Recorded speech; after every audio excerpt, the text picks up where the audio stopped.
Salam. Deməli, Osmanlı mövzusunun ikinci hissəsi haqqında danışırıq. Yəni kimdən? Birinci Səlimdən. Birinci Səlim 1512-20-ci illərdə hakimiyyətdə olmuş, Yavuz ləqəbi verilmişdir. Bu şəxs 1517-də Məmlük Misir dövlətini süquta uğradıb, müsəlmanların xəlifəsi adını götürmüş.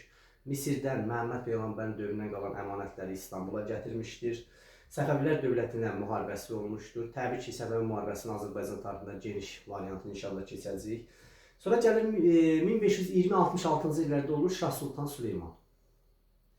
Süleyman 1521-ci ildə Belqradı tutub, 1526-cı il Moxas döyüşündə Turan taktikası ilə Macarlar məğlub edir.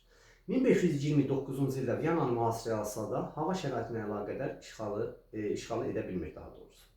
Lakin 1533-cü ildə Avstriya ilə müqavilə bağlamış, 1535-ci il Həmədan döyüşündə Səfəvilərə məğlub olmuşdur. Eyni zamanda 1535-də Fransa dövləti ilə kapitulyasiyaya bağlamış Habsburqlar sülaləsinə qarşı. Eyni zamanda kapitulyasiyada Fransız tacirlərinin Osmanlı arasında güzəştlər verilməsi də nəzərdə tutulmuşdur. Fransa dövlətinə yardımı vasitəsilə Korska adası Fransa tərəfindən işğal edilmişdir. Deməli, sonraki dövrdə 1541-ci ildə Avstriya hücum etsə də dənizdə batması, Avstriya qoşunlarının yarısının dənizdə fəlakət nəticəsində batması, yarısının Osmanlıların batması onların geri çəkilməsinə gətirib çıxarmış. 1566-cı ildə Sultan Süleyman Qanuni Getvar qalasını mühasirəyə alsa da vəfat etmiş, işğal edə bilməmiş. Ondan sonra gələnlərin dövründə işğal edilmişdir.